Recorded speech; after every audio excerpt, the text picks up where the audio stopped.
So hey guys welcome back to my channel. Very good morning तुम्हाला. मला माहिती आहे मी आज आंघोळ वगैरे करून सगळं चमकूनच तुम्हाला भेटत आहे, कारण की मला आज एक करायचं होतं शूट. आणि मला ना हेअर ड्रायरपेक्षा नॅचरली हेअर वाळले की जरा हेल्दी आणि छान वाटतात, त्याच्यामुळं मी प्रेफर करते की मी नॅचरलीच केस वाळवावेत. आणि इथं माझा लुक तयार आहे. माझ्या आईची साडी आहे ही, आणि जी की खूप जास्त सुंदर आहे. मी रेडी झाले होते. आणि तुम्हाला जर माझा लुक छान वाटत असेल तर एक हार्ट कमेंट करा प्लीज. आणि त्यानंतर माझं सगळं शूट वगैरे झालं. तुम्हाला असं वाटत असेल की हे फक्त अर्धा एक तासाचं आहे, नाही. म्हणजे एवढा उशीर झाला ना लिटरली की माझी तब्येत खराब झाली. मला ताप आणि कणकण आली होती. मला एवढं तब्येत खराब झालेली आहे, तुम्ही बघू शकता. आता पण माझा आवाज खराब आहे. त्यानंतर मग थोडंसं मूड चेअरअप करावं म्हणून ह्यांनी म्हणले सँडविच खायचं आहे, तर मी बटाटे उकडून घेतले होते. थोडंसं काकडी होतं, आता जरा काकडी थंड असते पोटाला म्हणून मी प्रिफर करते सँडविचमध्ये. आणि त्याचा एक फ्रेशनेसचा पण टेस्ट होतो. मग माझ्याकडून बटाटे स्मॅच होत नव्हते. मी तुम्हाला म्हणले की माझी थोडीशी तब्येत खराब झाली होती म्हणून. मग ह्यांनी माझी हेल्प करण्यासाठी आले. ह्यांनी म्हणले तू सरक, मी करून देतो म्हणून.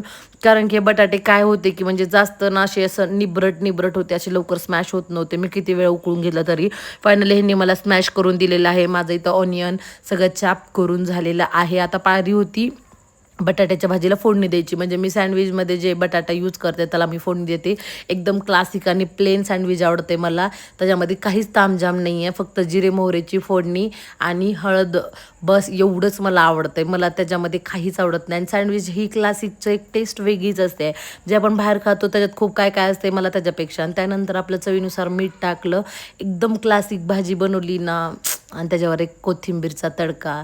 त्यानंतर मी ब्रेड घेते, त्याच्यावर आपल्या आवडतीचे सॉस, मायोनीज, परत आपलं शेजवान सॉस वगैरे लावून मी त्याला छान स्प्रेड करून घेतले ॲज युजल. त्यानंतर मी मस्तपैकी आपलं काकडी असते, कुकुंबर, त्यानंतर म्हणजे असं ऑनियन वगैरे आपल्याला जे बस भाजी वाटतात ते ॲड करायचं. माझ्याकडे एवढंच होतं अवेलेबल, मी तेच घातलं.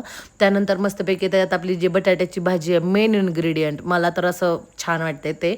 आणि ह्यांना ना असं ब्रेड पॅक असलेलं आवडतं आणि मला ओपन असलेलं आवडतं आहे. त्याच्यामुळं मी तसे 2 बनवले आणि असे 2 बनवले, कारण की ना त्यांना असे आवडतात. आणि मला ना असं ओपन असलेलं ॲव्होकाडो सँडविच आपण कसं खातो आजपर्यंत मी कधी ट्राय नाही केलं. इन केस मी कधी ट्राय केलं तर तुमच्यासोबत नक्की दाखवेन. आजपर्यंत तर मी अजून नाही ट्राय केलं. हो, मी कुठल्या जमान्यात आहे मला पण नाही माहिती, पण मी अजून नाही ट्राय केलं. त्यानंतर मला हे असंच आवडतं, तर ते मी असं बनवलं होतं. आणि एवढं जास्त टेस्टी झालं. त्यानंतर छान असं गोल्डन फ्राय करायचं. आणि गोल्डन फ्रायचं एक टेस्ट वेगळी असते बरं का. तुम्ही जेवढं जास्त ब्रेडला छान भाजतात ना तेवढी त्याची टेस्ट वाढत असते. तुम्ही बघू शकतो किती छान. स्वतःवर कधी कधी प्राऊड बी होते की एवढं छान कसं काय मी बनवू शकते, एवढं देवानं टॅलेंटेड का बनवलंय मला. आता हे सगळं आवरायचं. भेटूया नेक्स्ट व्हिडिओमध्ये. तोपर्यंत tata bye bye, lots of love. आणि हो, सँडविच खूप जास्त भारी झाले होते.